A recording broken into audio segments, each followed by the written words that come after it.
Hey, bonjour à tous, ici Renaud Richer, naturopathe, coach, conférencier, formateur et concepteur de produits de santé naturelle. Aujourd'hui, je vous retrouve sur cette série vidéo de Vive de la naturopathie et on va parler d'un sujet important puisque c'est un sujet qui m'est systématiquement demandé à la sortie des études par des étudiants en naturopathie, de savoir est-ce qu'il faut finalement pour se lancer travailler dans un magasin bio, puisque comme c'est très communément ce que font la plupart des futurs naturopathes praticiens quand ils se démarrent pour pouvoir avoir une petite paye de côté, et donc finalement on se dit un petit peu mais est-ce que comme tout le monde le fait je suis obligé de le faire, est-ce que c'est la meilleure stratégie, est-ce que si je veux vraiment gagner ma vie comme ça et me développer le plus rapidement possible, est-ce que c'est ce que je dois faire? Et donc je vous réponds tout de suite. Avant toute chose, si ce n'est pas encore le cas, pensez à vous abonner à la chaîne YouTube. J'arrive avec masse de vidéos sur le sujet de la naturopathie et du métier de naturopathe. Pensez aussi à télécharger mon e-book sur les 7 erreurs à éviter qui empêchent 99% des naturopathes de gagner leur vie avec leur activité, parce que ça vous aidera beaucoup en parallèle de ces vidéos. Et honnêtement, vous pourrez également me poser par email toutes vos questions pour que je puisse y répondre en direct ou par vidéo par la suite. Donc allons-y sur le sujet des magasins bio. J'espère que c'est un sujet qui vous intéresse parce que honnêtement, si vous ne l'êtes jamais posé, il est peu probable que vous ayez déjà communiqué avec quelqu'un en études de naturopathie ou naturopathe praticien, parce que je pense que c'est une des 3 phrases les plus prononcées lorsque je discute avec des personnes dans ce domaine. Donc à mon avis, il faut vraiment vous y intéresser puisque c'est un choix important et qui peut être à la fois extrêmement bénéfique s'il est bien mené, mais à la fois extrêmement négatif et voire même être un frein, une enclume, voire carrément vous faire reculer par rapport à la potentialité de développer votre projet. Donc il faut vraiment faire ça bien. Donc allons-y pour les avantages. Moi j'aime bien parler d'abord des avantages, ça évite de faire le franco-français qui parle toujours du négatif et éventuellement on saupoudre de positif à la fin. On va parler d'abord des avantages. Les avantages, naturellement, quand vous vous lancez, vous n'avez pas de sous, à moins que vous soyez au Pôle emploi et que vous ayez le droit à des indemnités vis-à-vis d'un emploi précédent. En tout cas, si vous n'avez pas de sous et que vous avez ne serait-ce qu'une vie de famille ou un niveau de vie particulier et que vous n'êtes pas simplement adolescent encore financé par ses parents, il est peu probable que vous puissiez vous retrouver du jour au lendemain sans argent, sans un sou en poche, ou alors il va falloir vraiment limiter les dépenses et revenir à un mode de vie qui vous coûte rien du tout, en collaboration avec d'autres, en entraide, etc. C'est tout à fait possible, mais il est clair que c'est beaucoup plus pratique d'avoir une petite paye. Donc dans ces cas-là, aller travailler en magasin bio, c'est vrai que c'est, ou magasin de diététique, ou alors certaines pharmacies, parapharmacies naturelles, etc., avec une approche plutôt orientée sur les thérapies alternatives, ça peut aussi être des opportunités. Il y a plein d'autres choses à faire qui sont possibles, mais effectivement, le magasin bio, c'est un petit peu la solution de boulevard, voire même ils vont recruter directement dans les écoles, comme faisait part une de mes élèves dernièrement. Donc, avant même que vous ayez fini les cours, il est fort probable que certains magasins vous aient peut-être même déjà sollicité. Donc, honnêtement, c'est un petit peu la solution facile. Il est peu probable qu'on vous refuse, sauf s'il n'y a aucune place à prendre, bien sûr. Vous serez à l'aise puisque vous pourrez parler de naturopathie, de mode de vie, mais vous serez surtout là pour vendre. Et c'est là où justement ça peut pêcher un petit peu, puisque parfois le besoin du magasin, c'est générer de la vente. Si vous êtes tout le temps en train d'expliquer à tout le monde comment remédier au problème sans jamais rien acheter, peut-être que c'est pas exactement ce que veut le magasin. Donc l'idée étant de trouver un juste milieu où vous pouvez fournir le maximum de valeur tout en ayant quand même un minimum, un tempérament commercial, puisque c'est quand même, quand on est dans un commerce, l'essence même du métier, donc il est évident qu'il faudra un minimum s'adapter, mais en tout cas c'est un bon moyen de remplir ses caisses, d'avoir de l'argent jusqu'à la fin du mois, de pouvoir vivre normalement et d'être serein si jamais c'est un problème pour vous, ce manque de sérénité, de pouvoir vous payer ce que vous avez besoin de vous payer, de maintenir votre mode de vie. Si c'est quelque chose qui vous déstabilise fortement, qui vous met dans une énergie, un état interne extrêmement négatif, où vous vous sentez angoissé, où vous vous sentez dans un état de peur de l'avenir, il vaut mieux opter pour cette solution plutôt que de se lancer tête baissée et de dire « Ah non, c'est pas ce qui est le mieux, donc du coup je fais pas ».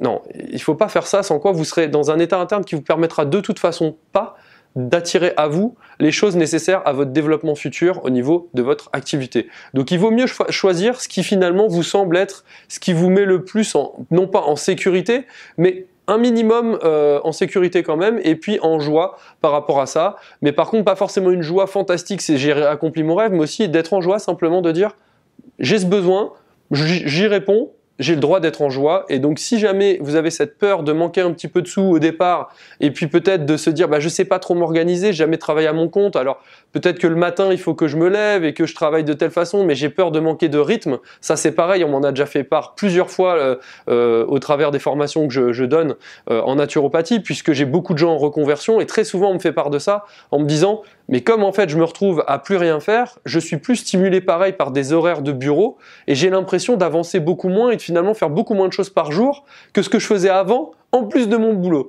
Donc c'est à réfléchir, c'est une bonne solution pour remplir les fonds de tiroir au niveau des sous. Vous ne ferez jamais une paye mirobolante, mais en tout cas ça peut vous permettre de rester dans votre environnement, de connaître des choses de votre écosystème puisque vous apprendrez des choses complémentaires en magasin bio, et puis en plus c'est un moyen d'être déjà dans le décor. C'est un moyen d'être déjà dans le décor. Après, parmi les avantages, effectivement, si vous êtes vraiment bien avec le magasin, vous pouvez très bien lui proposer d'animer des choses, vous pouvez très bien lui proposer, voire un partenariat de dire, voilà, si des gens veulent aller plus loin, j'aimerais leur proposer, peut-être le temps de vous roder, des consultations gratuites pour que vraiment on puisse encore plus valoriser le magasin, ou bien des consultations payantes. Mais en tout cas, il faudra le faire en accord avec le magasin. Il est hors de question, en tout cas pour moi, de vous conseiller ça. Je trouve ça vraiment extrêmement déplacé, même si je vois beaucoup de gens le faire, d'avoir leur petit tas de cartes dans leur poche bien caché, et pendant qu'ils sont au magasin en train d'être payés par ce magasin pour vendre des produits ou conseiller des clients, mais effectivement la finalité étant la vente, finalement de dire à chaque fois ouais, on n'a pas vraiment ce qu'il faut ici, tenez ma carte, on en reparle plus tard, on s'appelle. Déjà d'une part, vous allez vous décrédibiliser, puisque la personne va se dire pourquoi cette personne est là si elle n'y croit pas. Et en fait, elle ce qu'elle veut, c'est voir quelqu'un qui croit à ce qu'il fait.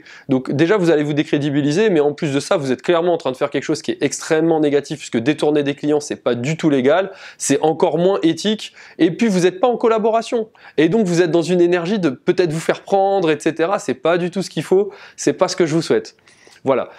Il y a aussi d'autres inconvénients, même si on pourrait citer plein d'autres avantages, mais pour moi c'était les principaux, de pouvoir vous développer en fait en créant un simili d'activité parallèle en accord avec le magasin dès lors que le magasin est d'accord et que vous fournissez de la valeur que ces clients-là n'auraient pas eu autrement. Idem en gagnant une paye qui vous permet d'être en sécurité et de vous focaliser peut-être dans la bonne énergie, peut-être qu'1 heure par jour du coup, en plus de votre boulot sur votre projet. Mais c'est toujours plus que zéro, et c'est toujours plus que ce que vous auriez fait une fois, après 1 mois, à vraiment avoir peur tous les jours, ou bien 2, 3, 4, 5, 6 mois, si vous avez rien développé, que ça n'a pas marché pour vous. Croyez-moi, c'est pas tous les jours, vous ferez même pas 1 heure de boulot pour votre développement d'activité, tellement vous allez être dans le trou au niveau émotionnel et psychologique. Donc il vaut mieux dans ces cas-là aller en magasin bio, donc c'est pourquoi c'est quand même un net avantage. Par contre, attention, dans les inconvénients, je vais tout de suite, c'est la casquette de coach qui parle, mais il faut faire très attention à l'intention que vous posez au moment où vous faites le choix de dire « je vais aller dans un magasin bio pour travailler, pour gagner ma vie ». Si vous faites un choix, et c'est arrivé à une de mes élèves il y a quelques mois, et qui m'en avait fait part, et lorsqu'elle m'avait dit qu'elle voulait travailler en magasin bio, c'était notamment parce que ses indemnités s'arrêtaient et qu'il fallait absolument qu'elle rentre des sous. Donc elle m'a dit « je vais prendre ce boulot pour survivre, il faut que je remplisse mes tiroirs, mes placards, il faut que je remplisse mon frigo, il faut que j'encaisse des sous ». Et en fait, cette intention-là qu'elle avait posée ne m'avait pas forcément marqué sur le coup dans le cadre de la discussion, mais c'est après coup qu'elle m'est revenue en tête, puisqu'elle me faisait part quelques mois plus tard que ça se passait extrêmement mal, qu'elle faisait aucun conseil, que c'était pas du tout en alignement avec elle-même, qu'elle avait le sentiment en fait d'être dans un état de survie dans sa vie, qu'elle remplissait finalement les étagères du magasin avec des produits comme de la mise en stock finalement, qu'elle faisait de la caisse à encaisser des CB, des chèques et de l'espèce toute la journée, mais jamais de conseils, et qu'elle remplissait aussi les produits frais dans les frigos, etc. si je me souviens bien. Et donc moi sur le coup, c'est là que j'ai fait tilt en me disant mais c'est exactement les 4 points que tu m'as cités comme étant le pourquoi, l'intention pour laquelle tu voulais prendre ce boulot. Et donc tu t'es attiré à toi ce que tu as demandé. Donc il est très important de poser une bonne intention. Si vous posez l'intention de dire « je veux pouvoir survivre le temps que ça se développe », il est peu probable que ce soit positif. Je ne vais pas vous faire tout le cours sur les intentions primaires et profondes et leur impact que ça peut avoir sur votre vie lorsqu'elles ont tendance à s'amplifier avec le temps et à se propager très très fort aux confins de l'univers. Donc évidemment, on ne va pas parler de ça plus en détail, mais juste pour vous dire un petit peu que tout ça, ça joue un rôle et que le choix et la raison du choix pour lesquels vous allez prendre ce boulot, en fait, il faut absolument qu'elle soit 100% positive et en accord avec vos valeurs et avec vos objectifs. Si votre objectif c'est dans 2 ans ou 1 an ou 6 mois de gagner votre vie par la naturopathie et de ne faire que ça, il faut vraiment que vous posiez par écrit au moment de faire votre choix, de dire « mon intention quand je fais ce choix de prendre ce boulot, c'est celle-ci ». Et une intention qui ne peut pas être négative. Il faut absolument qu'elle soit forcément... Imaginons qu'elle va s'amplifier, qu'elle va aller informer tout l'univers pour tout ce qui va vous arriver, ça va préconditionner tout ça. Alors autant vous dire qu'il faut absolument qu'elle soit absolument positive, 100% positive par rapport à votre projet et surtout à vos valeurs, à votre vitalité, à votre joie de vivre, etc. Donc prenez du temps, prenez 5 minutes, 10 minutes, un quart d'heure, une heure, même peut-être une semaine pour réfléchir à ça. C'est pas pressé, vous n'êtes pas à 2 jours près, on n'est pas non plus dans une société où on n'a rien du tout dans son frigo, en tout cas je vous le souhaite pas. Donc honnêtement, et puis au pire vous pouvez jeûner une semaine, c'est pas problématique. Si vous êtes étudiant en naturopathie ou naturopathe, vous savez à quel point c'est plutôt bénéfique de le faire de temps en temps et ça crée de la clarté et de la lucidité d'esprit. Donc dans le pire des cas, ça vous aidera à bien faire votre choix. Voilà. Ensuite, il y a d'autres inconvénients. Parmi les inconvénients, c'est tout simplement le temps que ça prend. Effectivement, prendre du temps dans sa semaine, par exemple 2 à 3 jours, ne serait-ce que ça, parfois c'est à temps plein. Si vous prenez ne serait-ce que 2 à 3 jours par semaine, bah c'est 2 à 3 jours par semaine qui vont générer de la fatigue et qui vont générer aussi moins de temps, forcément, pour pouvoir développer votre projet. Donc si vous êtes quelqu'un qui en a besoin, c'est ok. Par contre, si vous êtes quelqu'un qui le fait vraiment à des fins financières, alimentaires, et qu'en fait ça vous anime pas, etc., le risque, c'est de vous plonger dans un état interne pendant ces jours-là qui n'est pas positif par rapport à ce que vous souhaitez être pour pouvoir prétendre la réalisation pleine et parfaite de votre projet.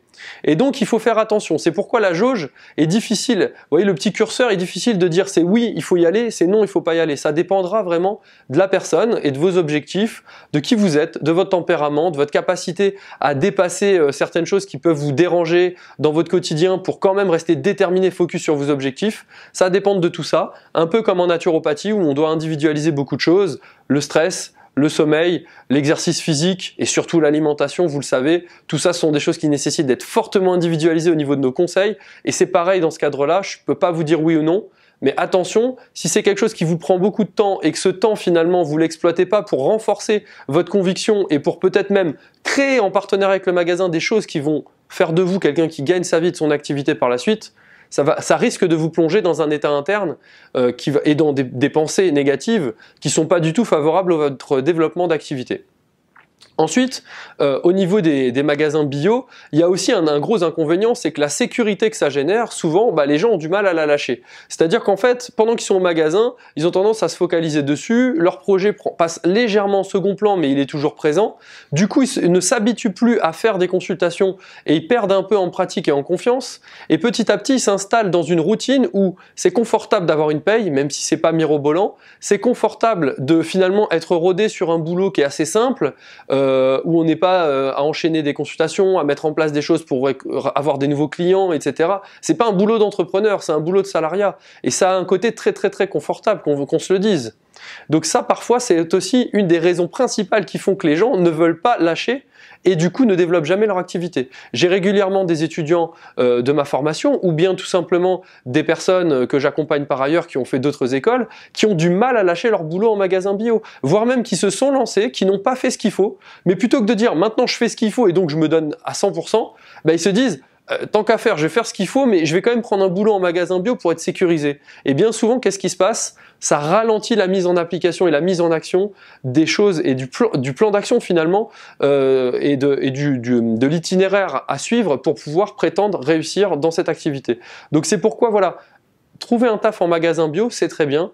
Maintenant, vous allez très vite remarquer que vous êtes plutôt dans un état de vendeur commercial et non pas trop conseillé, en tout cas pas conseillé comme en naturopathie. Vous allez être conseillé en complément alimentaire ou en cosmétique naturelle ou en rayon bien-être, mais vous ne serez pas en train de faire de la naturopathie au quotidien, puisque déjà vous êtes dans un magasin, vous n'êtes pas seul à seul avec la personne et qu'il est difficile quand même de parler d'hémorroïdes ou de mastose mammaire avec une personne en plein rayon alors que d'autres personnes passent autour. Tout le monde n'est pas à l'aise par rapport à ça, donc vous ne pourrez jamais faire pareil que si vous étiez seul à seul. Donc voilà, j'espère que cette vidéo vous aura intéressé. Dites-moi dans les commentaires ce que vous en pensez, si vous-même vous avez pris un boulot en magasin bio, si vous l'avez lâché pour pouvoir vous développer, si vous pensez que ça risque de vous contraindre, si vous pensez que ça risque d'être un sérieux avantage pour vous et vous sécuriser. Dites-moi un petit peu ce que vous en pensez. Dites-moi aussi si vous êtes naturopathe ou étudiant en cours de formation. Ça m'intéresse de savoir un petit peu plus qui vous êtes pour pouvoir vous aider au mieux dans vos propres réflexions par rapport au niveau où vous en êtes dans votre développement d'activité. Et puis jusqu'à ma prochaine vidéo, je vous dis portez-vous bien, continuez à croire en vos rêves, continuez à chercher un boulot en magasin bio si c'est fait pour vous, mais à vous développer si au contraire vous voulez vous focus uniquement sur votre développement d'activité. Et je vous dis à très vite les amis.